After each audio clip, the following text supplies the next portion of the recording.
Hi, I'm Telly Mahoney, and you're listening to The Good Room. Today, we'll be thinking about the good data hall, exploring AI and advanced technologies' impact on the data center design and cooling system, with Julia Diaz, a mechanical engineer, and Mo Elsayed, a senior building performance and AI analyst at Page. So, to begin the conversation, Julia and Mo, could you both please share a quick overview of your background and who you are?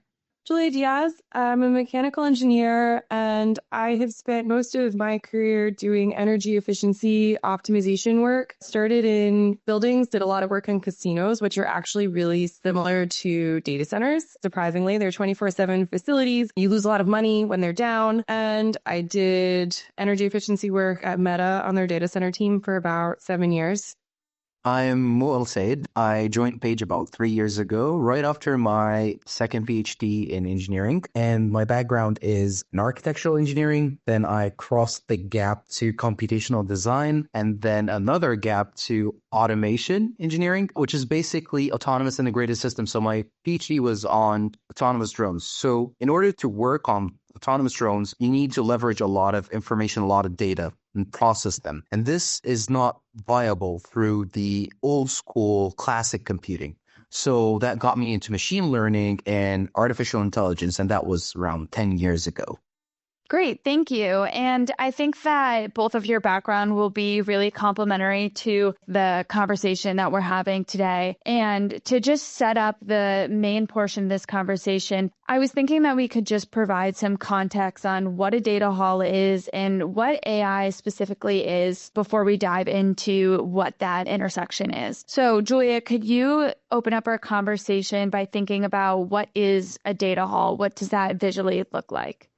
It can be a lot of different things. Kind of trite answer is it's a house for your computer. It could be big or small, big on the order of like a football field, small on the order of the IT closet in your office. Typically what you see are computers arranged in something called a rack, which is exactly what it sounds like. You've got your racks lined up in rows. The traditional architecture is that most people do now is something called hot aisle containment, where you have the computers facing each other so that the hot air from the back comes out into one contained space. And then there's a whole host of different ways to eject that hot air and add new cold air. Inside the data hall, you will see fans to move that air around, or you'll see water piping, like chilled water piping, depending on how you're doing your cooling. And then everything else is going to live outside of the data hall. So sometimes your cooling system is in a dedicated mechanical room, like what you would see in like a high-rise hotel or something. You have a mechanical room. Typically, they call them the penthouse. It's a very disappointing penthouse if you're expecting something bougie, or it'll live just outside. Depending on your equipment, sometimes it just lives outside. Like if you're doing an evaporative cooling, for example, you just have a big tank of water outside, and that's the vast majority of your system. Chillers, a lot of times those will live outside. Cooling towers, those live outside. And this is what people see when they drive by a data center. You see all that equipment on the roof, or you see all that equipment on the ground. A lot of that is your cooling system.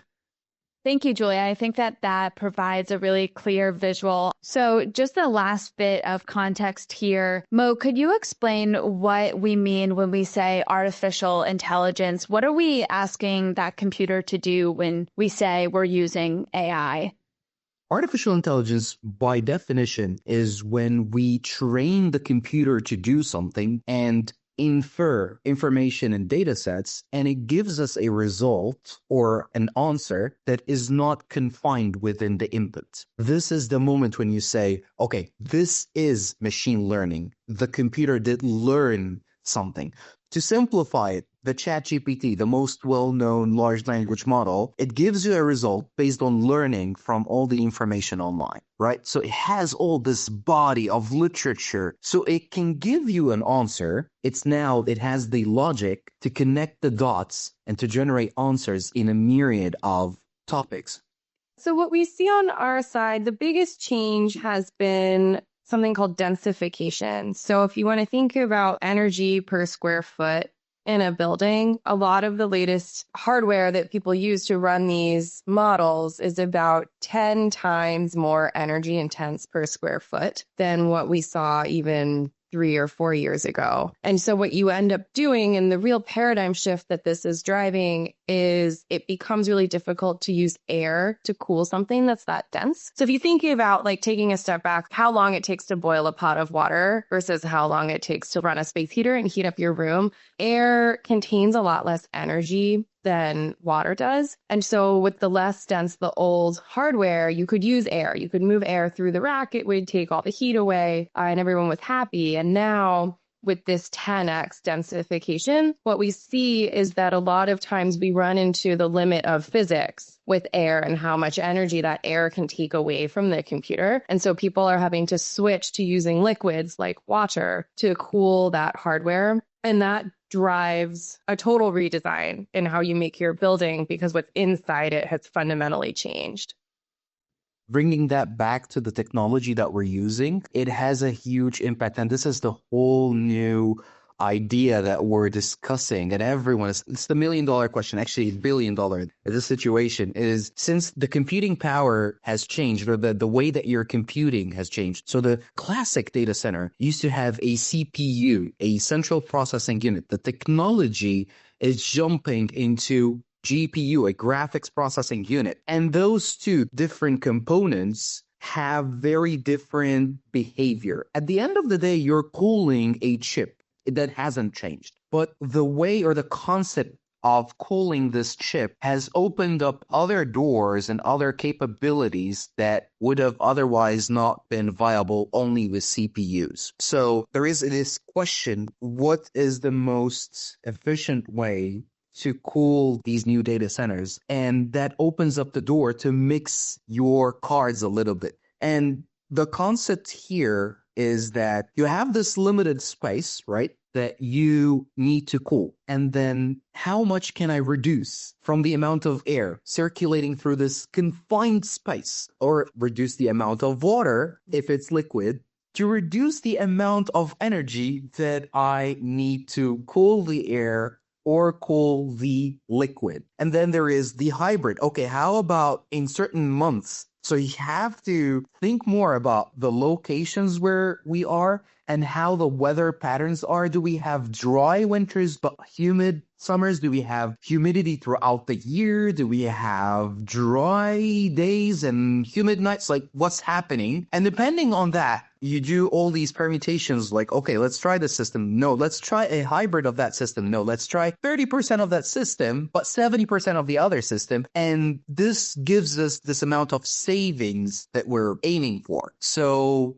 it has become this kind of like equation of solving. It used to be simpler to like tell the client, okay, this is the best way to do this. But now we have all these sorts of methods and hybrid methods that we can propose. So these new technologies are changing the rules of the game.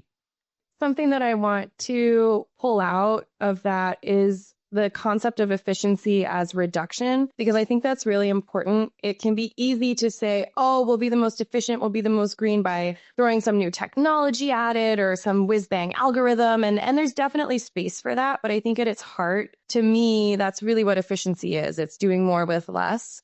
So you were kind of talking about the two, how it becomes this optimization problem. We always fight that tension mechanically in, are you going to use more water? Are you going to use more electricity? And so waterless technologies are the 100% electric side of things. And typically they work the same way your refrigerator does, just at a much larger scale. And then you have a couple options. You can use that same technology to make cold air, which is what we've seen some folks do in the past. More commonly, especially now with the liquid cooling, we see folks using that technology to make cold water. Typically, it comes as something called an air-cooled chiller, which is big. It's like a big refrigerator, basically, that makes you cold water. And so depending on the outdoor air temperature and its conditions, sometimes they can be incredibly efficient, and sometimes they can use even up to half the energy of a data center, depending on what you're doing. Something that we're very excited about with liquid cooling is that we see the working temperatures go much higher. So a traditional data hall can use water up to maybe 68 degrees Fahrenheit, which means for most of the year, you're going to need to use electricity to make water that cold. What we're seeing now is that some of these new chips can tolerate temperatures up to 40 degrees C, which is like 108, 110 Fahrenheit. It's very hot. And so what you can do then is you can mostly not use electricity, the whole cooling process with refrigerant,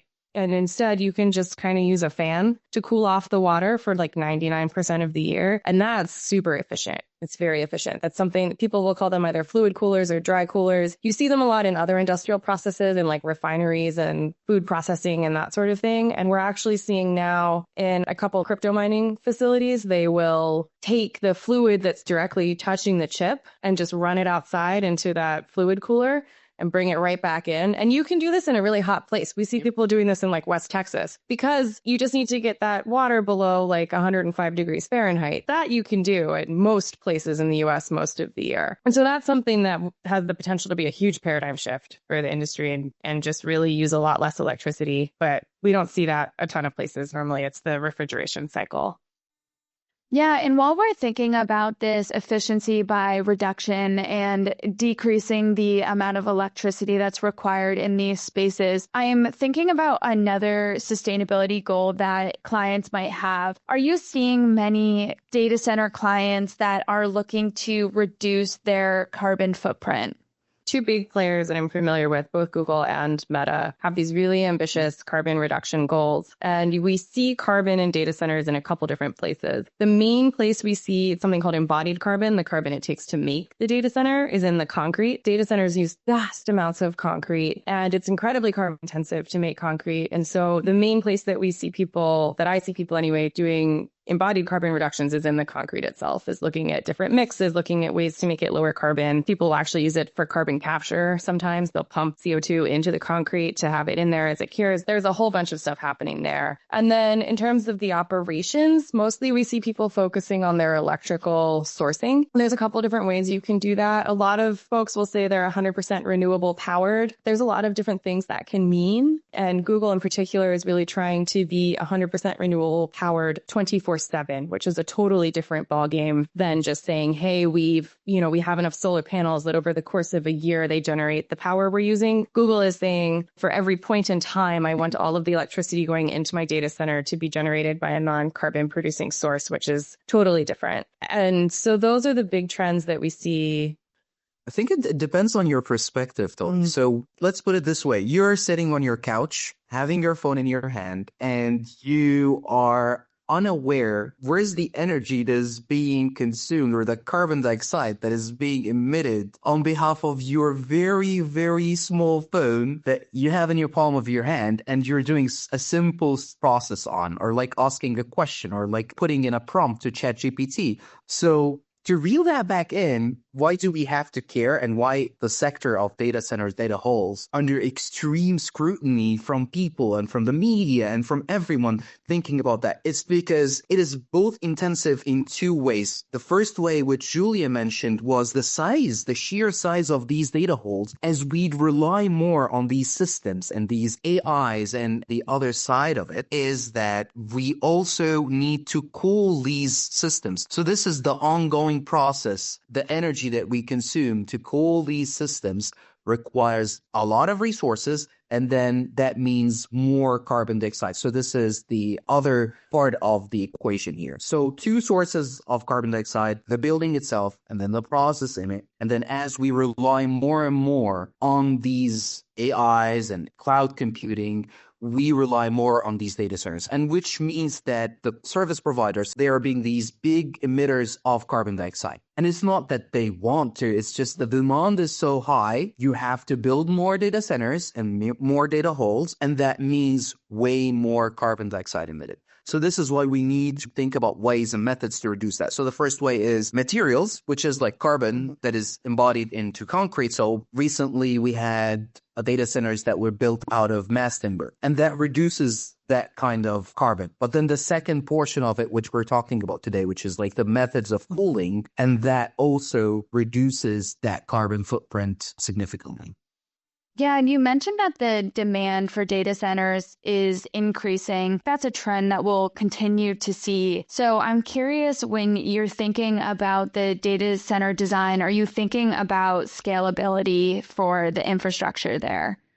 Yeah, so designing for both expansion and retrofit is a huge part of this. So I want to talk about retrofits first. So if you think about going back to that cell phone example, if you think about the cell phone you have now and the cell phone you had 5 years ago, they're very different, right? And so the same thing happens to the hardware inside of a data center. And so over time, what we see is that we need these buildings to be adaptable, because if we go back to that embodied carbon of the building, tearing it down and building a new one every 5 years is incredibly energy consumptive. That's so wasteful versus being able to take what you have and retrofit it. I mean, the most energy efficient building is the building you already have, right? Because it takes so much to build a building in the first place. And so we see most folks, when they build a data center, most owners design in the ability to retrofit, and that can mean a lot of different things. Typically, it's very tactical. It's like adding extra ports or adding extra space, or, you can do a lot of things on the electrical side to make it flexible so that if you need to add more equipment later, you don't need to like go buy a new substation. So that is something that folks do a lot. And that's a big piece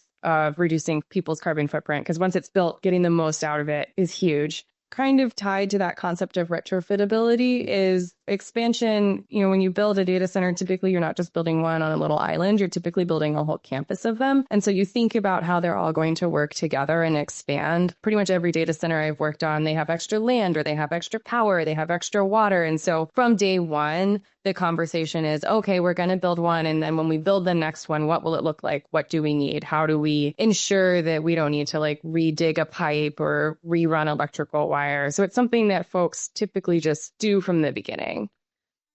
Yeah, and I think this is directly related or tied to the fact that the more we automate, the more we introduce computing to industries that never had that, never thought about it, the more we will need. So this is why when you start a data hall, you're not thinking this is the only one that I'm building. No. You have to have like a fresh, nice, large piece of land, and then you start having it as a modular design, right? So it's like, okay, we're going to repeat that 100 times. And this is even the short-term expectancy. Can you imagine that a process that used to be so bespoke, such as AI, you people worldwide used to know or actually care about that. And now a company like Apple or a company like Google or a company like Microsoft, they're switching our entire system, things that never needed that, into AI. So with the new Apple, the new iPhones, Google services, Meta is doing that. It gives more to the customer, to the client, and it gives more capability. Like,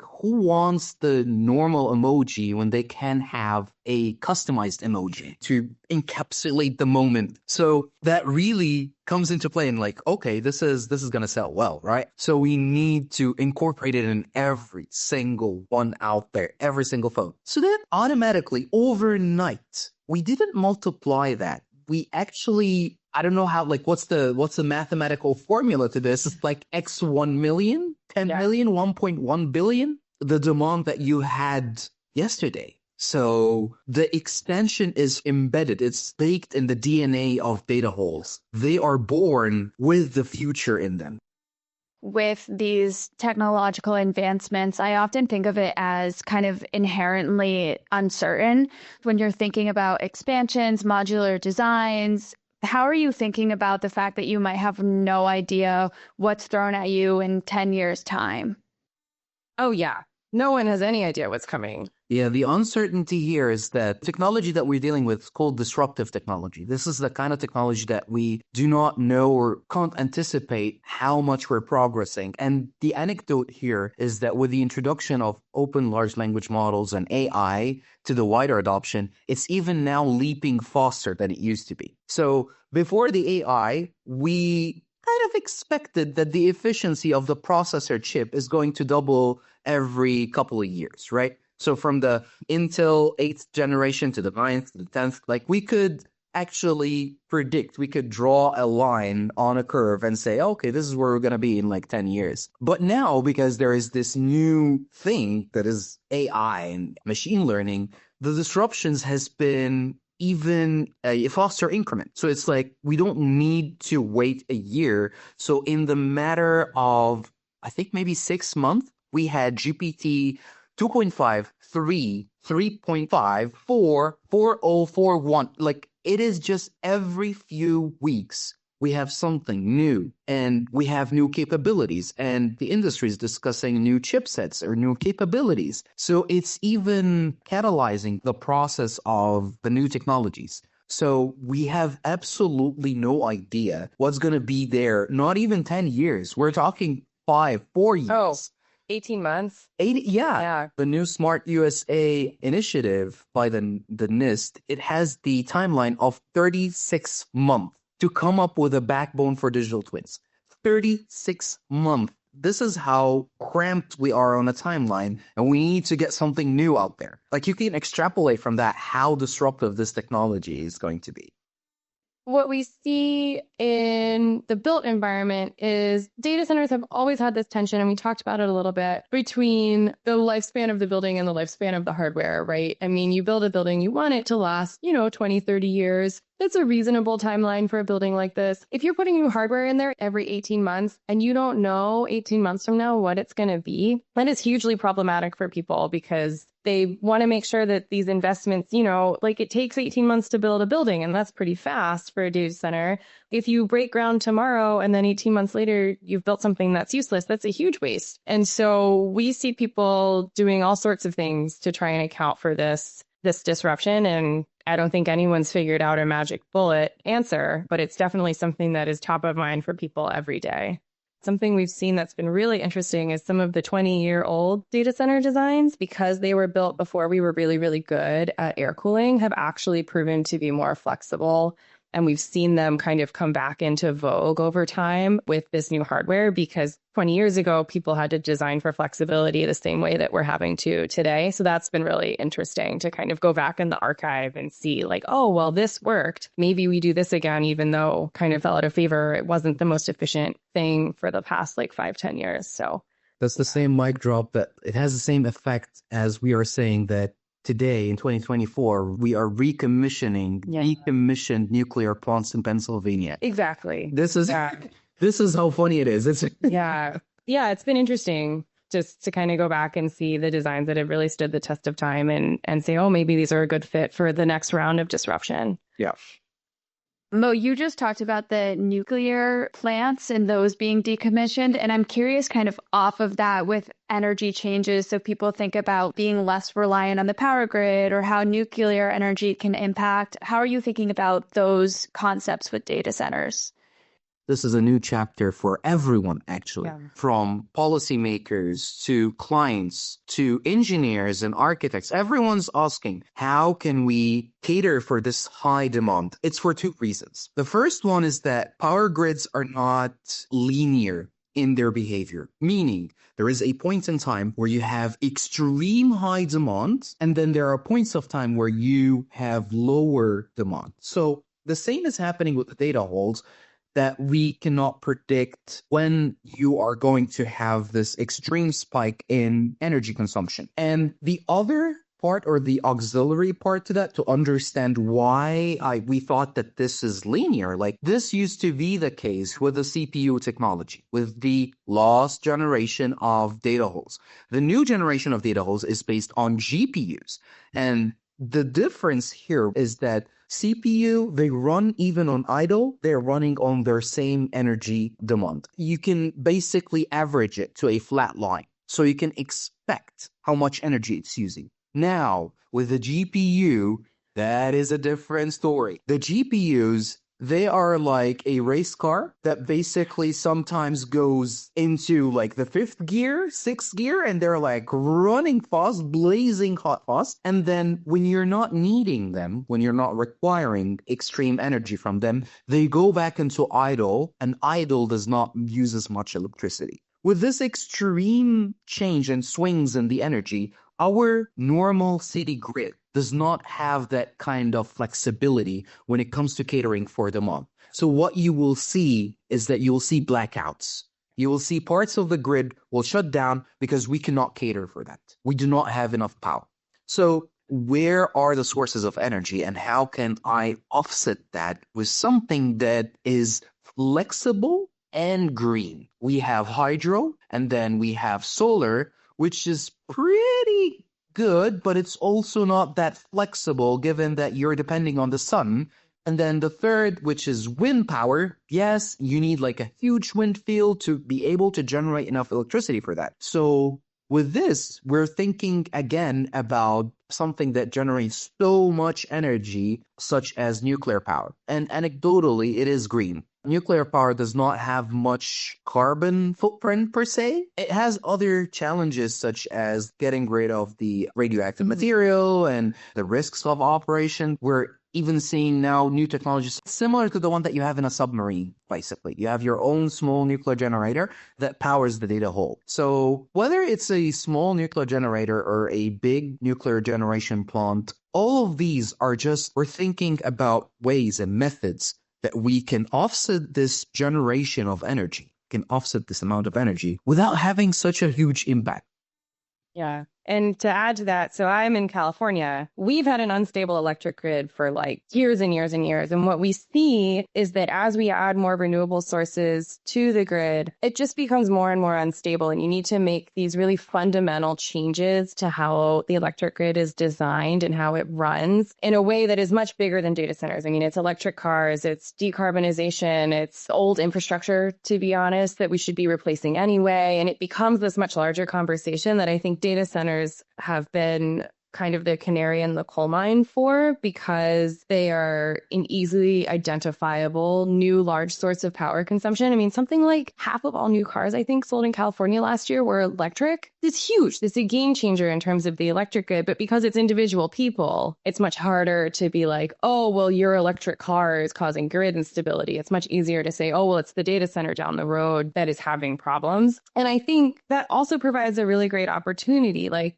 there's so much money in data centers. There's so much money in these new technologies. And a lot of the big hyperscalers have, to their credit, really pushed the envelope forward already when it comes to things like getting more renewables on the grid, providing a guaranteed market for new technologies. That's a huge thing, right? If you have some experimental technology, you know that the AWS data center down the road is going to be a happy customer of whatever you can generate. And that really helps these new technologies bloom and grow in a stable environment, pendant of what's happening politically, which is hugely valuable right now. And so I think it's both a big challenge and also a really cool opportunity that we have to look at things like, you know, grid harmonization, kind of going back to what we were talking about earlier, how the grid is designed to kind of do this steady up and down.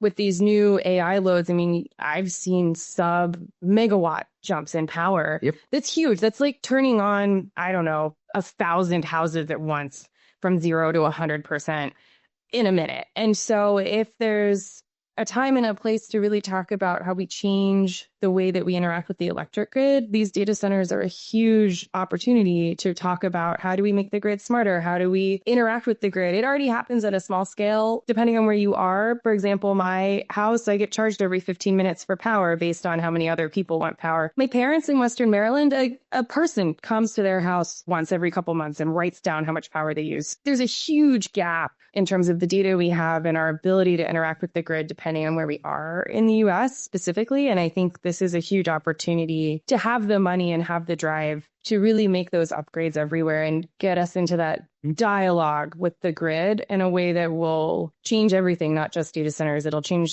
you know, it'll let people plug their cars in and have their cars feed back to the grid when the grid needs power. And, you know, there's a lot of places you can't do that right now because you just don't even know what's happening. And so I think this is a really golden opportunity that we have to think about what we want the next version of the power grid to be and how it can move and change with us as a society. Just one last question, which I think jumps back to our conversation earlier of just simply what is a data center. But could you explain why it's so important that the infrastructure is reliable and that these facilities stay in operation 24/7? What would happen if there was a momentary lapse in its operations or the facility might have an outage? That's a great question. And I think it's very topical because was it that Azure outage recently that took down like all of the US's airlines? A small code that went wrong. So can you imagine the damage just because part of like a small outage in an area? It falls. It's what they call the cascading impact. You have one piece of chess that falls and the entire board is impacted worldwide. Yeah, they've become part of our critical infrastructure, I think, in a way that no one really took a step back and realized until it was too late. We can't go back now. We're not going back to mainframes in people's offices. And that was a brittle system too, in a different way. And so large scale data center outages or instabilities that cause even corner cases of data center outages, depending on what's running in those data centers, can be hugely catastrophic. Yes, especially that you have some services that cannot be taken down, like medical facilities. The more compelling part here is that we're seeing AI seep into all of these sub networks. So health network is utilizing AI. And rather than having every process on their machines, on their local machines, no, they're now part of the cloud. So imagine going to the doctor and they're trying to pull out your file and they have no idea what's your medical past. So there are some, or like an airliner that is boarding people onto a flight. So these are critical, or the banking from it, like Chase Bank was down for like 10 hours last year and it was catastrophic. No one knew what they like the money, where is it going? How can I don't, and they're talking about like 1 million transaction every few minutes on their credit cards. So it's quite a lot. And any downtime is going to be catastrophic. So that's why it's like of utter importance to have these running, and under no circumstance would these data centers be down even for a minute. Awesome. Thank you for explaining that. I think that this conversation will leave people with a lot of food for thought. So I want to thank you both, Julia and Mo, for joining me today to think about what makes a data hall good.